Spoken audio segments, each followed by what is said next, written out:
So, may insert pala ako guys, nakalimutan ko. So, unang-unang documents na napaka-importante documents na dadalhin nyo doon sa pagpa-plug polling. Transcript, original transcript, original completion letter, passport nyo. Yun lang po yung pinaka-importante. Yun yung tinanong. Kasi, naalala ko guys, sabi sa akin, nag-aral ka ng ilang years. So, sinabi ko nga na 1 year culinary arts, 1 year healthcare assistant program. Then, tinanong niya pala sa akin, full-time. Yes, sir. Full-time. Study for 1 year, sabi ko. Tapos, asa yung transcript mo, ganon. Yun yung mga tinanong din niya. So, lahat na yun, lahat ng tinanong niya, nandoon na sa kamay niya. Kasi, bago ako interviewin, binigay ko na lahat ng documents ko doon sa unang officer. Kaya yung pangalawang officer na yon, yun na yung mga hawak niya, yung mga documents ko. Parang paulit-ulit lang. Kumbaga, kung ano yung nakalagay, kung ano yung binigay mong documents na nasa kamay nila, uulitin na tatanungin sa'yo personal. Kaya, confident lang kasi alam mo naman na totoo lahat naman sinasabi mo. So, ayun lang guys.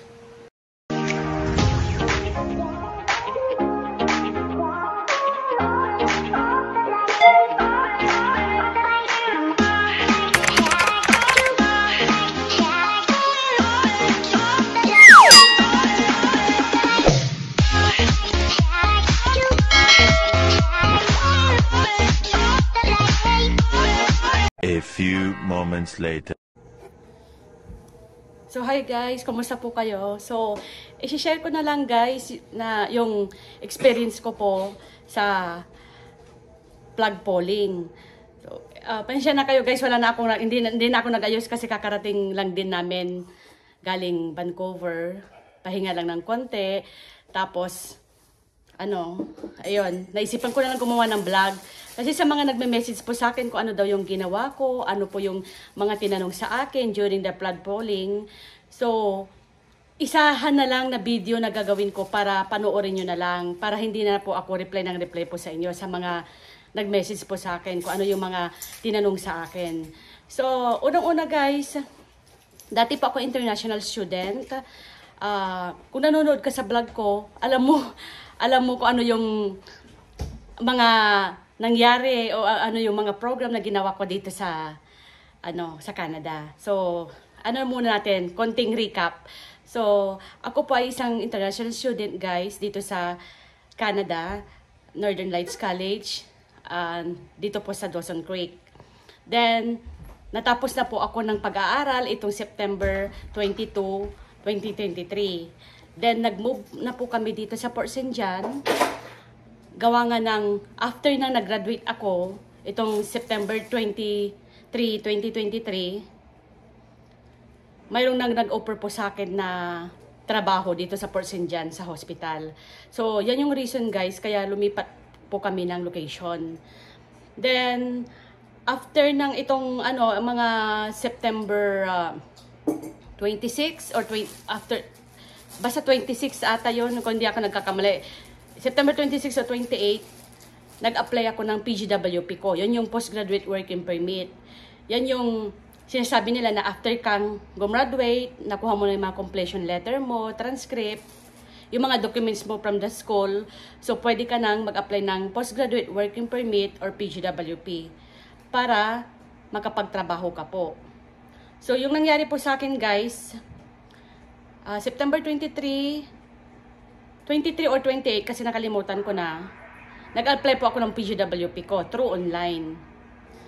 Kahit alam ko po na may pending application pa po ako ng study permit extension. So, kung nagtataka kayo guys, bakit mayroon po akong pending application na study permit extension, supposed to be, gagraduate na sana po ako ng May 2023. Gawa nga nang nag-shift po ako ng program. Sabi ko nga, unang lapag ko pa lang dito sa Canada guys, business management yung kinuha kong program. 2 years po yon.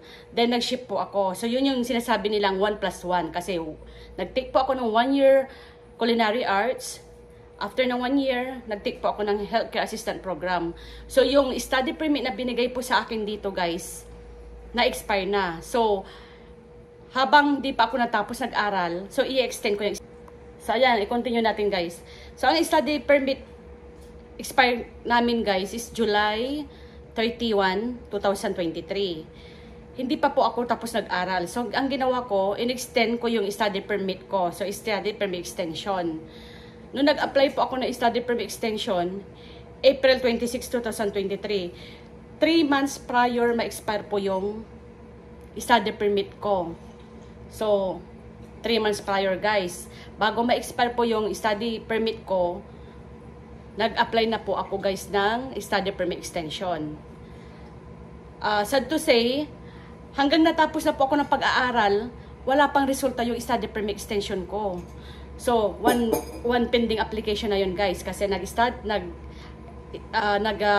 ako ng study permit extension ng April 23, 3 months prior ma-expire yung visa ko. Tapos na ako nag-aral ng September 23, hindi pa lumalabas yung study permit extension, kung ano yung nangyari. 6 months na from now.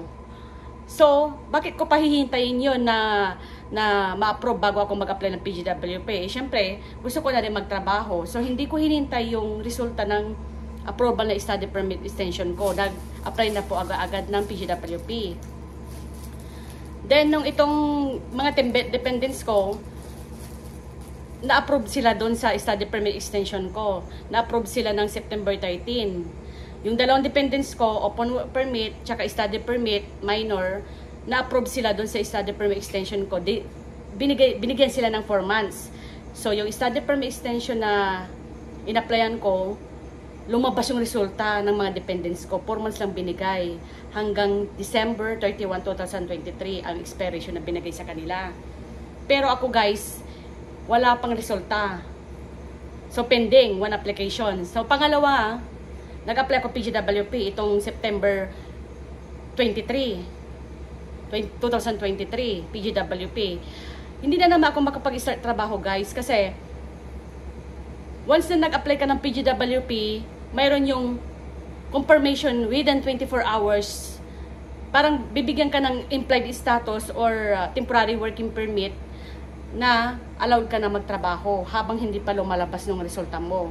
So within 24 hours dapat makakuha ka ng implied status na binibigyan ka ng ultimatum na ilang buwan na allowed ka magtrabaho. Ang masakit pa doon guys, wala ako natanggap na ganon. So hindi ako maka-start sa trabaho ko. So syempre, gusto ko na rin magtrabaho din. Ang ginawa ko, nag-plug polling po ako. So, ito na yung journey natin sa pagpa-plug polling. So, makikinig ka na ngayon. Kasi, alam ko, interesado ka kung ano yung mga ginawa ko, kung ano yung mga tinanong sa akin sa plug polling. So, ayan. Nag-plug polling ako, guys. Kahit alam ko na may pending application ako na study permit extension, wala pang resulta. Nag-apply na ako ng PGWP na hindi ako binigyan ng implied status na pwede ako mag-apply na, pwede ako magtrabaho. So, nag-plug polling ako, guys. So, San Jan, Vancouver, bumiyahe kami ng, San Jan ng October 11, papuntang Vancouver. Tapos, dumating kami doon, 6:30 na ng hapon. Dumiretso kami, guys, doon sa Peace Arts. Kung alam niyo yung Peace Arts, doon sa may White Rock, doon. Nag-over po kami from airport to Peace Rock. Nag-over po kami guys. Suggestion ko guys, over na lang. Mag-download kayo ng over sa mobile nyo. Kasi pag sa taxi mahal. So over na lang. So papunta doon from Vancouver to Peace Arch. Parang 1 oras, 45 minutes, ganon. Mga isang oras ang biyahe namin. Dala-dala namin yung mga bag namin, malita namin kasi syempre 3 araw kami diyan mag-stay sa Vancouver para mag-plug polling. So ito na guys. Ang ipapass forward ko na, hindi ko na i-detalye kung ano yung nangyari. So, nung nandoon na kami guys, doon sa may Peace Art, yung taxi, yung over na sinakyan namin, hanggang doon lang sa harap ng duty free kami ihinto. Pero kung may sarili kayong sasakyan, yung sasakyan nyo, hindi nyo pwedeng idiretso doon sa may US border. doon lang kayo sa may harapan ng duty free, yung ipapark yung sasakyan nyo. Dahil nga nagsakay kami ng over, so yung over doon lang kami din binaba sa harapan ng duty free. So from duty free, tandaan nyo guys, from duty free maglalakad kayo within 15 o 20 minutes papuntang US border. Papuntang US border kasi yan yung step na para makapag-flood polling ka. Naglakad kami hanggang doon sa may toll gate ng US border. Pero hindi kayo mismo pupunta doon sa may tao na nag-entertain na mga papasok ng US na sasakyan. Hindi doon. Maglalakad kayo pa straight. Mayroong office doon sa kaliwa. May mga tao doon sa loob. Pasok kayo doon. So, ang tatanungin nila sa'yo, anong ginagawa mo dito? So, ang sasagot nyo lang is flood polling for work permit.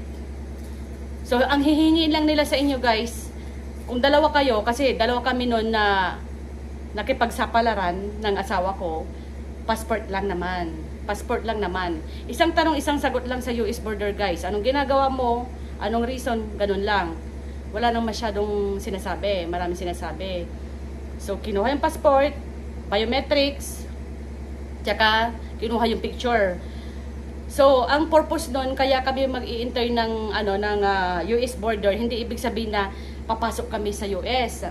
Kumbaga, mag-i-exit ka lang, bibigyan ka ng form, white form, A4, na isusulat nila yung pangalan nyo doon, tapos refusal. Kumbaga, parang nagtatry kang pumasok ng US, ni-refuse ka, gawa nga ng wala kang US visa.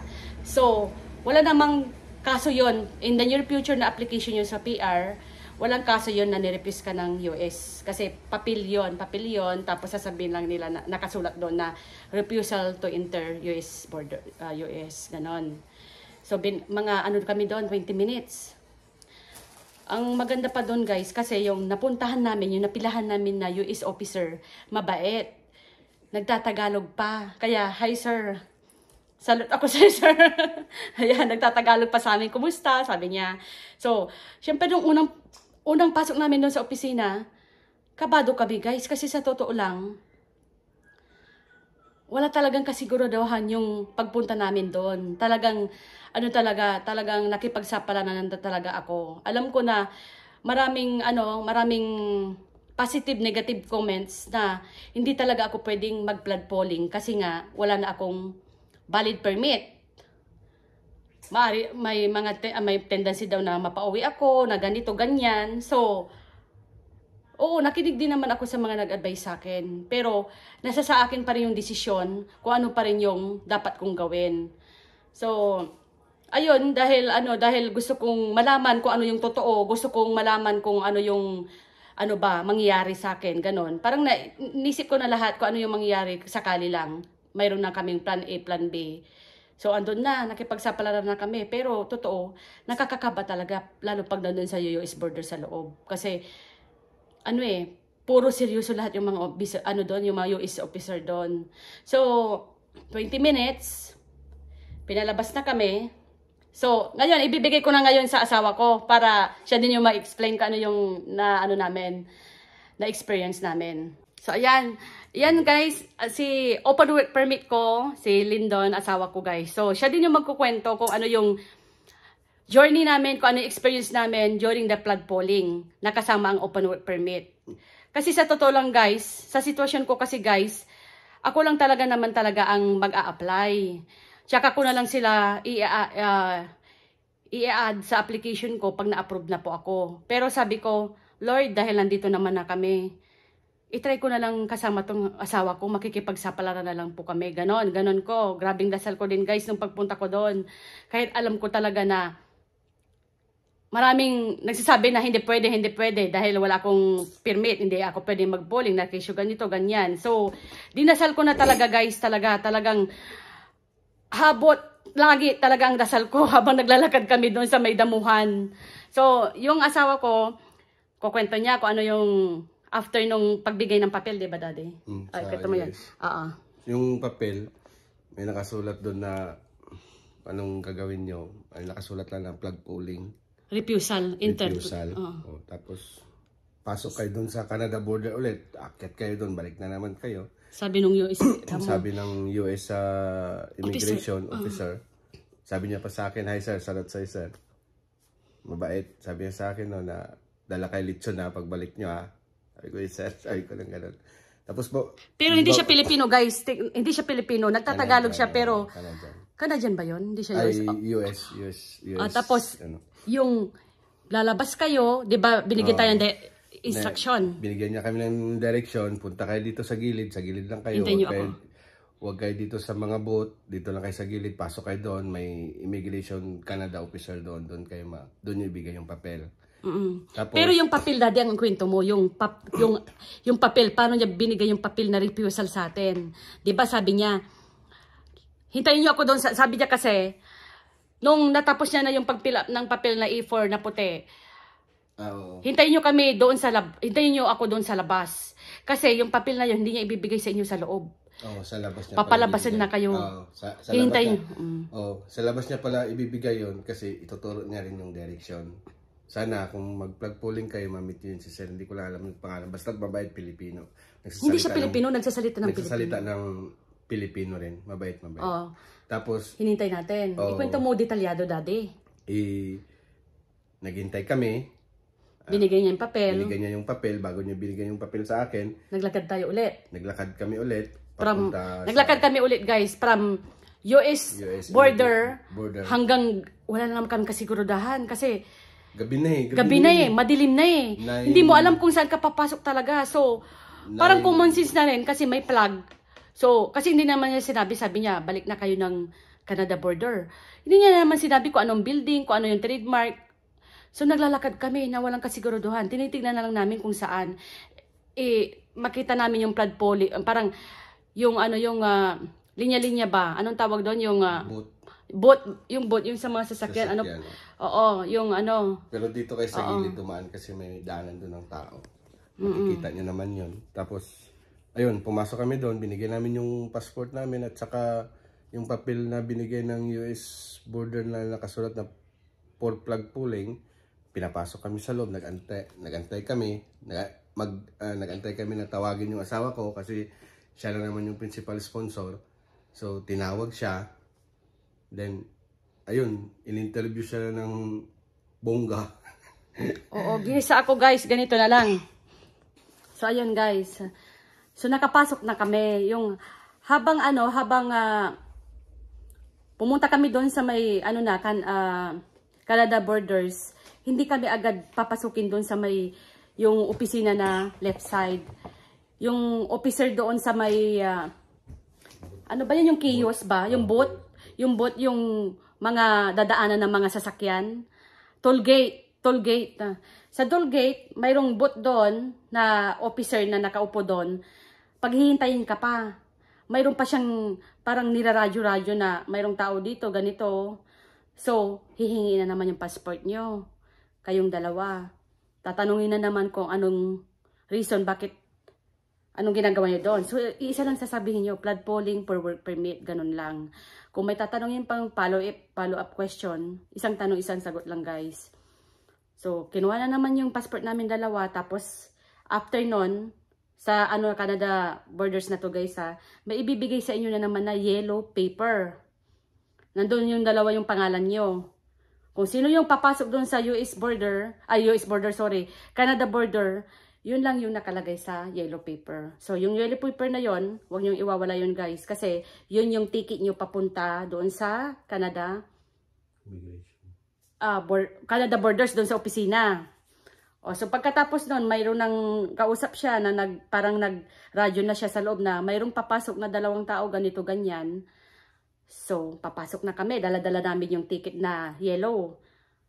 Pag malayo pa lang kami, mayroon na nagsasabi, doon kayo sa, dyan kayong side na yan. Mayroon na nag-guide, mayroon na nag-escort sa inyo.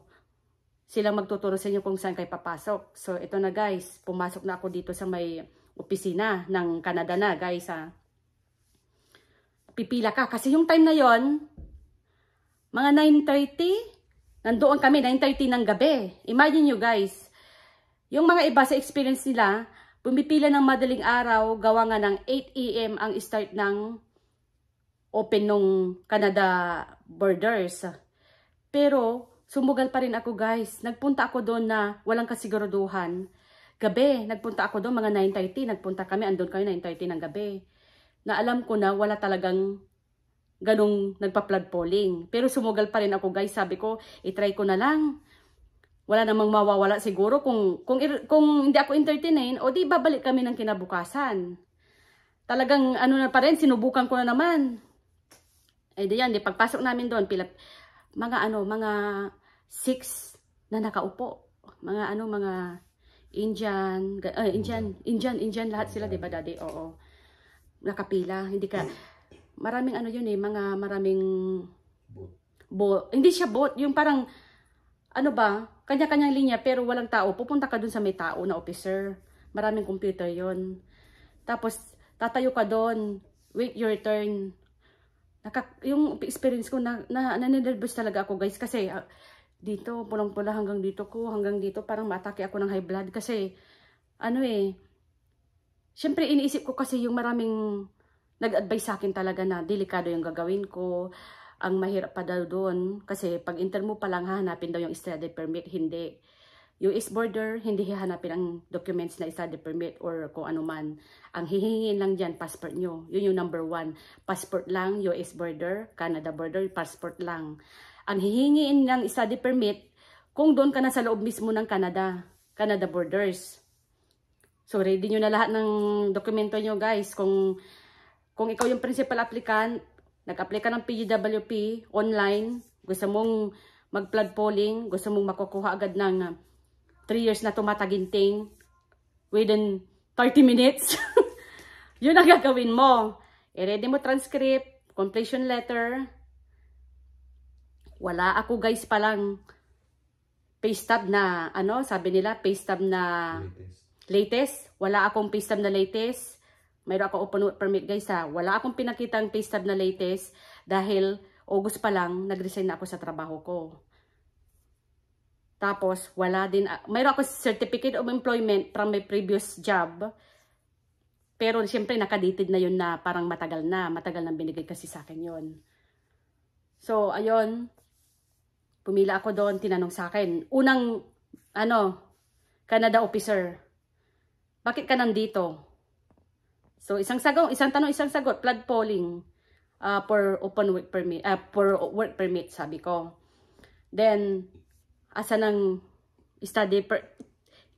documents mo? Edi ayun na, parang uminit na yung dito ko talaga kasi patay na to, sabi ko, kasi tatanungin nasaan daw yung visa ko, nasaan daw yung ko. Doon na ako nag-start na magsabi sa kanya na, sir, sinabi ko yung sitwasyon ko. Tapos na ako nag-aral, sir, sabi ko, nag-apply ako PGWP online ng September 23. Mayroon akong pending application na study permit extension. 6 months na ngayon wala pang resulta, sir. Kasi gusto ko na magtrabaho, kaya ako nag-apply ng PGWP. So, ang sabi yung Canada officer sa akin, wala ka ng valid permit. Supposed to be, yung valid permit mo, nandito sa tatak sa passport mo, sabi niya. Kaya iniisip ko, paano yung valid permit na sa tatak ng 2.5 years na ako dito sa Canada. Kahit mag-study permit extension ka din, hindi naman nila tatatakan ulit yung passport mo ng study permit extension, kundi yung papel lang, di ba? Kaya hindi ko yung nuggets yung ibig niya sabihin noon. So, ang sabi niya sa akin, titignan ko lang kung anong gagawin nila sa'yo, sabi niya. Yun yung mga words niya, kung anong gagawin nila sa'yo. Pero, hindi ko sinisigurado na mag-grant ka ng work permit. Sabi niya, kasi expired na pala yung mo. O di binigay ko lahat yung mga documents. Kung kailan ako nag-apply ng study permit extension, lahat ng dokumento na kailangan, binigay ko lahat sa kanila. So sabi, umupo ka doon, maghintay ka ng tawag.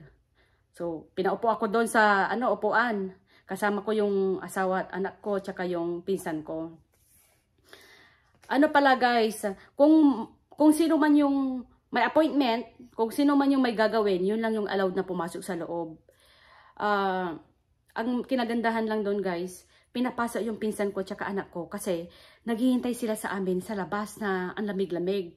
Siguro naawa siguro yung officer na nagbabantay doon sa labas. Kaya inalaw doon na kaming inalaw doon na silang sumama sa amin kahit wala silang pangalan doon sa may ticket na yellow. Kasi naawa sila siguro kasi may bata tapos naghihintay sila sa amin sa labas. Kasi kung walang appointment, hindi ka basta-bastang sumasama doon sa may appointment. So, ayun. After 20 minutes, Michelle, gano'n na naman. Si pangalawang officer. Hindi, syempre, pag ikaw habang naghihintay ka nang tatawagin ng pangalan mo, magkahalong ka ba? Kung ano yung, yung feeling mo dahil yung talagang wala talagang assurance yung pagpunta ko talaga doon kung ano talagang mangyari. Pero kung ano man yung mga decision talaga, nag-decide na rin ako talaga kung ano yung gagawin ko, kung pauwiin or okay lang naman. Kasi makakabalik pa naman ako dito kasi may 2 pending application ako. So, ayan guys, tinawag na ako, pangalan ko, Michelle, ganon, yung pangalawang Canada officer. Dala-dala niya yung mga dokumento ko, ganito kakapal. Kasi syempre, kumuha lahat ako ng print ng patunay na nag-apply ako prior na ma-expire yung study permit ko. Kumuha din ako ng proof kung kailan ako nag-apply ng PGWP application ko. Nilagay ko lahat doon, marriage certificate namin, ganon. Nilagay ko lahat, binigay ko lahat sa kanila. Tapos sabi niya ganon sa akin, anong ginagawa mo dito? Sabi niya naman, pangalawang Canada officer. Isa na naman, yung ganon na naman, paulit-ulit na sagot. PGWP, work permit. Tapos sabi niya, nag-aaral ka. Ganon. Tapos na ako nag-aaral, sir, ganon ko. Pangalawang tanong na naman, do you work? Ganon lang. Kunting sentence lang ang tanong nila sa'yo. Kaya kunti lang din yung isasagot mo. Sabi ko, hindi na ako nagtatrabaho, sir, kasi wala akong work permit. Kaya yung isang reason yan, kaya nagpunta ako dito para makakuha ng work permit. Ganon ko. Tapos, pangatlong tanong, ilang years ka nag-aral? Ganito na lang, daddy. Ilang years ka nag-aral? Ganon, tinanong sa akin kung ilang years daw ako nag-aral. Sabi ko, syempre, confident tayo kasi totoo naman yung mga sinasabi natin. Di sinabi ko na 2 taon ako 2 taon ako nag-aral. Nag-aral ako 1 year culinary arts. Pagkatapos, another 1 year for healthcare program. So, alam na nila yun kung 2 years or 3 years ang ibibigay nila sa'yo kasi 1+1 nga. So, sabi na naman niya, pang-apat na tanong, do you work? Sabi na naman niya sa akin. Pangalawang tanong na yun, kung nagtatrabaho daw ako. Sabi ko, hindi sir, hindi na ako nagtatrabaho. Kasi, wala akong work permit na allowed na ako magtrabaho. Sabi ko, wala din ako implied status na pwede ako magtrabaho. Nakita niya yung certificate of employment ko sa dati kong employer. Tinanong niya yon. So, ito? Sabi niya. Sabi ko, matagal na po yan, sir. Sabi ko, yan pa yung certificate of employment ko sa dati kong pinagtatrabahoan. Then, pang-5 tanong na naman, ilang taon ka na dito sa Canada? So, sinabi ko yung sagot. Pang-6 na tanong, ang dami. Ginisa ako, guys. Nakatayo ako doon sa harapan niya na para na akong na-stroke. Hanggang dito, pulang-pula ko dito, hanggang dito. Kasi, seryoso yung pangalawang, yung unang officer nakakakaba na, seryoso na rin, seryoso na siya. Yung pangalawa din, seryoso din siya, eye to eye pa siya talaga sa akin. Tapos talagang, parang, alam mo yun, mas matindi to sa exam, sabi ko talaga, sa experience ko. So, pang-6 na tanong na naman niya, ano yung tinanong niya sa akin? Marami siyang tinanong, guys, pero yun na tinandaan ko talaga. 3 beses, 4 na beses siya nagtanong sa akin kung nagtatrabaho daw ako. Kasi, yun yung ground siguro na pag magtatrabaho ka na wala ka namang status or wala kang implied status na binigay na you are allowed to work, red flag na yun sa kanila. Kasi, sabi ko, hindi ako nagtatrabaho, sir. Kaya nga ako nagpunta dito kasi gusto ko magtrabaho. Na-hire ako sa isang hospital sa Port St. John. Sabi ko, hinahanap ako ng work permit, sabi ko. Kaya nagpunta ako dito para magkaroon ako ng work permit, sabi kong ganyan. So, asan yung papel na na-hire ka? Siyempre, kompleto tayo ng, ng document. So, andyan sir sa hawak mo, sabi ko. Kasi hawak niya na yung papel eh. Tinatanong niya ako pero hindi siya nagtitingin sa papel eh. Kasi tinitignan nila kung nagsasabi ka ng totoo. Pero ang totoo nun, binasa na lahat ng dokumento ko sa loob. Lumabas lang siya para siguro i-review kung yung mga sinasabi ko ay nag-base doon sa nakasulat na documents ko. O di yun. Tapos sabi niya sa akin, nasan yung papel na may na-hire sa'yo, nag-hire sa'yo. So pinakita ko yung email ng hospital sa akin dito sa Port St. John. Tapos sabi niya, so what you want for me now? Sabi niya. Anong gusto mo sa akin ngayon? Sabi niya. Kaya sabi ko talaga, sir, sabi ko kailangan ko kasi ng work permit kasi gusto ko na magtrabaho. Alam ko, sir, na hindi ako pwede magtrabaho kung wala po akong employed status. Sabi ko. Tapos yun na. Sabi niya sa akin, o sige, kung bibigyan kita ng 3 years work permit, yung application mo online na PUWP na binayad mo, wala na yon. Sabi niya, magbabayad ka ulit ng 255. So, yes, okay sir, sabi ko, salamat sir, sabi ko, okay lang po, sabi ko. Tapos, o sige, umupo ka doon, hintayin mo, tawagan ka ulit, sabi niya. Eh, ako naman, dahil nandun ako sa harapan niya, ang tagal-tagal niyang akong ginisa, sir, sabi ko, pwedeng i-include ko yung asawa ko, sabi ko ganyan, sa application ko. Kasi, wala sa plano talaga. Ang pumunta ako doon guys, para ako lang yung kukuha ng work permit ko. Kasi, ang sabi-sabi kasi, hindi daw yung mga iba, ang sabi-sabi nila na kailangan daw ng valid study permit ko, kailangan daw ng latest pay stub, kailangan daw permanent full-time para ma-extend si open work permit ko. Wala akong ganong mga dokumento, guys. Nandun ako sa harapan, sabi ko, sir, pwede kong i-include yung asawa ko sa application ko, sabi ko. Tapos sabi niya, asan yung asawa mo? Sabi niya, edi tinuro ko kasi kasama ko nga yung asawa ko. Tinuro ko, nandun nakaupo sa sabi ko. Tapos, binigay ko yung mga dokumento ng asawa ko, kompleto na rin yon. So, yun, kinuha niya. Humirit na naman ako, guys. Sir, sabi ko naman, talagang pinakapal ko na talaga yung mukha ko. Alam ko matagal nang makapal yung mukha ko, pero pinakapal ko talaga, sir. Sabi ko na naman, humirit na naman ako. Buti ka mo, kahit seryoso yung lalaki na entertain sa akin, nagkapag-usap sa akin. Hindi siya yung maraming ganito. Sabi ko, sir, pwedeng i-include ko din yung anak ko, sabi ko. Sabi niya, nung nakita niya study permit minor yung anak ko, sabi niya hindi pwedeng i-renew dito ang study permit, gawin mo yan sa online. So, ako tsaka yung asawa ko lang yung kinuha niya yung documents. So, guys, may mga study permit dyan, o study permit minor, hindi kayo pwedeng mag-renew or mag-extend doon sa flood polling. Open work permit tsaka PGWP lang ang pwedeng gawin doon sa flood polling. Kasi yun yung sabi. So, hindi ko in-include yung anak ko kasi sa online na lang daw kung na-approve ako ng 3 years. So, ayan, bumalik na ako. Bumalik na ako doon sa kinaupuan ko.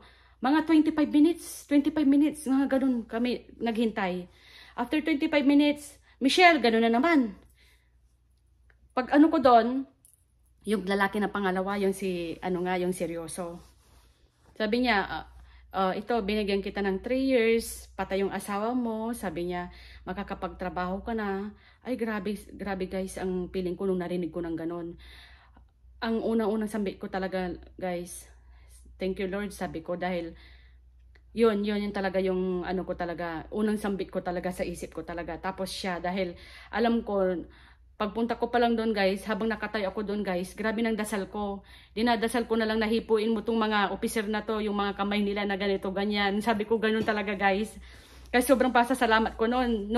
Yung init ko dito, yung parang akong naging stroke, nawala nung narinig kong sabi niya na binigyan na kita ng 3 years, patay yung asawa mo, tawagin mo yung asawa mo dito. Tinawag yung asawa ko. Yun din, sinabi, ito, open permit, ginanak ko kayo ng 3 years, ganito, ganyan. O di syempre tuwang-tuwa kami. Kasi yung mga doubt namin, yung mga question na ang hirap sagutin, nasagot na ano na yung kasagutan. So magbayad kayo dito, ganon. So 500 din ang binayadan ko kasi 255 each kami ng asawa ko. Open work permit tsaka work permit sa akin. So bago ibigay yung work permit nyo, magbabayad ka muna. Tapos ayun, binigay. Inamoy ko pa nga eh. Kasi sabi ko, ito na yun Lord. Amoy pera yung papel eh. Ganon. Kaya sobrang tawa namin. Pinagtitinginan pa nga kami kasi syempre may kasama akong anak sa loob. Tapos may luggage pa kami. So aram na talaga nila na galing kaming malayo. Nag-street na pumunta doon. So ayun talaga guys. Para sa akin guys, dasal lang talaga. Kasi yun na naman talaga ang ginawa ko. Papunta pa lang doon. Grabing dasal ko din. Tapos nagpapasalamat din ako kay Barbara. Tapos kay Rhea Tanod-Tanod. Kasi si Rhea siya din mismo yung nag-guide sa akin kung saan ako papasok sa US border. So naiyak na naman ako kasi sila yung mga taong tumulong sa akin. Yung kumbaga nagbigay ng positive outcome na sige, igutro mo yan. Kasi tinanong ko si Rhea kasi silang mag-asawa naka-experience sa flood polling. Pero yung time nila kasi madaling araw ata sila pumila, umaga sila nag-flood polling. Yung sa amin gabi talaga, walang naka-experience ng gabi. So sa experience ko guys, pwede rin kayong pumunta ng gabi. Pero depende sa inyo yan kung ano yung prepared nyo. Pero yung sa experience ko guys, talaga mas magandang pumunta ng gabi. Kasi although nung dumating kami doon, mga 6 na tao doon nakaupo. Oo, 6 na tao na nakaupo. Tapos doon, plus kami. Konti, mga let's say mga 10 daddy no? Tao. Oh, 6 yung nandoon na nakaupo. Kasi yung mga iba doon, hindi lahat estudyante. Hindi lahat kumukuha ng work permit. Sinama ko na yung immigration officer. Yung immigration officer, kasama nila yung mga kliyente nila. Kung hindi makasagot yung mga kliyente nila, sila din yung nagsasalita para doon. Tapos mayroon din yung isa din doon na may kasamang clients din. Consultant. May consultant, oo, yung consultant, yung mga immigration consultant o yung mga immigration consultant, hindi pala immigration officer. Kasama nila yung mga clients nila na ina-apply. Kumbaga, hindi yung tulad ko na pumunta ako doon na wala akong immigration officer o immigration lawyer or wala akong kasamang nagde-depend sa akin yung sitwasyon ko, ganon. So, ayun, maraming salamat guys, lalong-lalo sa mga minamahal kong classmate ng Healthcare Assistant Program ng 2023, sila Dexter, Karen, naiyak na naman ako, Annalyn, Pamela, tsaka si Monica. Ayun, maraming salamat sa inyo. So, ayun, naiyak naman talaga ako. Kaya ayun guys, nakuha ko ng 3 years work permit, makakapagtrabaho na rin po tayo. So, kayo na rin susunod guys sa mga nag-message po sa akin o magbabalak na mga flood polling o yung mga malapit na mag-aral at gusto niyo makuha agad yung work permit niyo.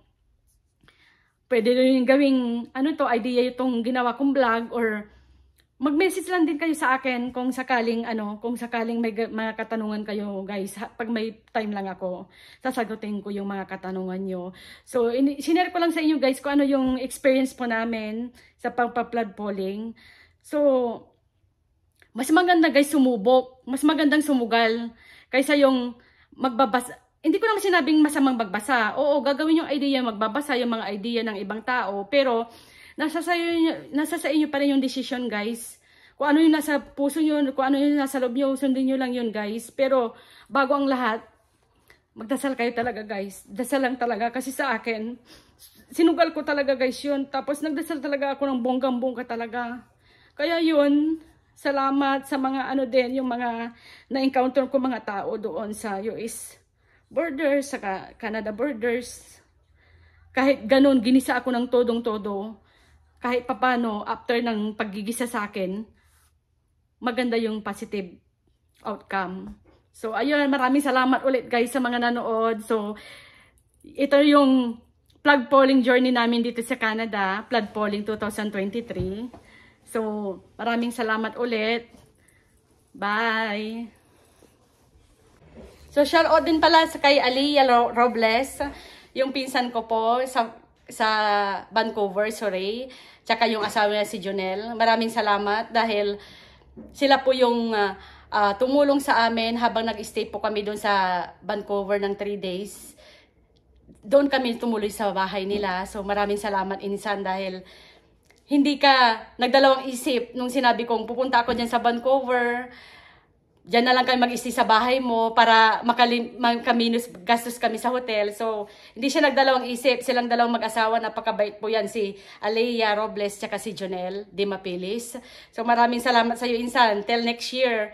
Tapos, yung mga tao na nag-advise din po sa akin, maraming salamat din po sa inyo. Gagawin ko po din inspiration yung mga words of wisdom nyo sa akin. So, alam nyo na kung sino kayo. So, maraming salamat. Sa mga viewers, tsaka yung mga bagong subscriber po natin, welcome po sa ating YouTube channel, guys. Ako po si Michelle Evangelio, dating international student, at ngayon ako po ay isang work permit na ngayon. So, ano lang, tuloy lang ang laban, guys. Kung isa kang international student na katulad ko dati, laban lang, dasal lang palagi, tapos gawing inspirasyon yung lahat ng taong nagbibigay ng positive advice sa inyo, mga family nyo. So, ayun, gawin nyo lang inspiration yon, mga kaibigan nyo. So, maraming salamat po ulit, guys. Bye! Shout out din kay Eugene, na aking friend, na laging positive good vibes sa buhay. Maraming salamat sa'yo, girl.